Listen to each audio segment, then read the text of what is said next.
to welcome you to this walk through Romans. We're in Romans, the second chapter, and today we're going to start with verse number 19. So get your Bibles out, join us, and read along with us. Now, I'm reading out of the New American Standard Version. Actually, it's the 2020 edition of the New American Standard Version. And but whatever version you're reading, as long as you're reading a good translation, it will bless you and it will minister to you. So turn in your Bibles to Romans, the second chapter, verse number 19. Now, again, the Apostle Paul is listing a whole bunch of things that the Jewish people are trusting in for salvation. Let me ask you a question. What are you trusting in for salvation? Let's bring this home. You know, most of you, I realize most of you that are listening to this are not Jewish. So what are you trusting in for salvation? Are you trusting in your church attendance? Are you trusting in your goodness for salvation? Why? What are you trusting in for salvation? Well, now the Apostle Paul is speaking to the Jewish people. And the next set of ifs that he brings is it deals with their relationship between the wayward Jews and the Gentiles. Now, verse number 19. And are confident that you yourselves are a guide to people who are blind. You're confident. Your confidence. That you're persuaded to move with words. That you can speak something, you're confident that you can speak something into a person's life and you can move them. That's what this Greek word for confidence means. That you can say something and people are going to do it. That's what the Apostle Paul is talking about. And then he says that you are confident that you yourselves are a guide to people who are blind. You're confident that your words can lead someone, but they can lead this blind person. You can guide a blind person into what is right. That's your confidence. Are you trusting in your ability to lead someone for salvation?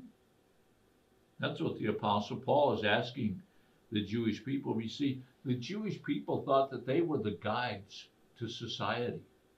They had this pride in them that you are special. You are the guides to the blind. And when the Apostle Paul talks about the blind, it's actually the word darkness. For those who are blind, who do not have the ability to see. You see, the Jewish people thought that their responsibility in society was to lead the Gentiles. But what were they trying to do? They were trying to proselytize them. They were trying to bring them into Judaism. But you know what? Judaism does not save a person. Now, the next thing that the Apostle Paul says, a light to those who are in darkness. A light. A shining light is actually what we would get from the Greek word here. A shining light in darkness. To those who are in darkness, the Jews thought that they were better than anyone else. They were the light. They were better than anyone else. And because of that, they put their trust in who they were in relationship to other people for salvation. Well, we're better than the Gentiles. We're light to those who are in darkness. The word darkness here, it actually refers to ignorance. In the Greek language, it's a word that refers to a person's ignorance. And so here's the pride trip again of all the Jewish people that Paul is writing to. And they're so proud that they think that they are the light to people who are ignorant. Wow. Now let's go on. Verse number 20. And a corrector to the foolish. What were they? They were the correctors. They were the persons that instructed. But now the Greek word here means to instruct with chastening. How many of you ever had a teacher in school, and her instruction came with chastening? Maybe it was a ruler that she swatted you on the hand with, or some other type of chastening. Well, this word here means not just to be an instructor, but to be an instructor with harshness. And so the Apostle Paul says to these Jewish people, are you trusting in this place that you stand over other people and that you can correct them with harshness, with chastisement? And then he uses this word foolish. He says the corrector of the foolish.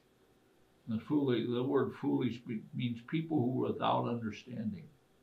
So again, do you see and sense that the Apostle Paul is attacking? He's trying to bring correction to this pride that the Jewish people had. Oh, we instruct people with harshness. You remember the people that took the woman caught in adultery to Jesus. What were they doing? They were instructing in harshness. Let's go on.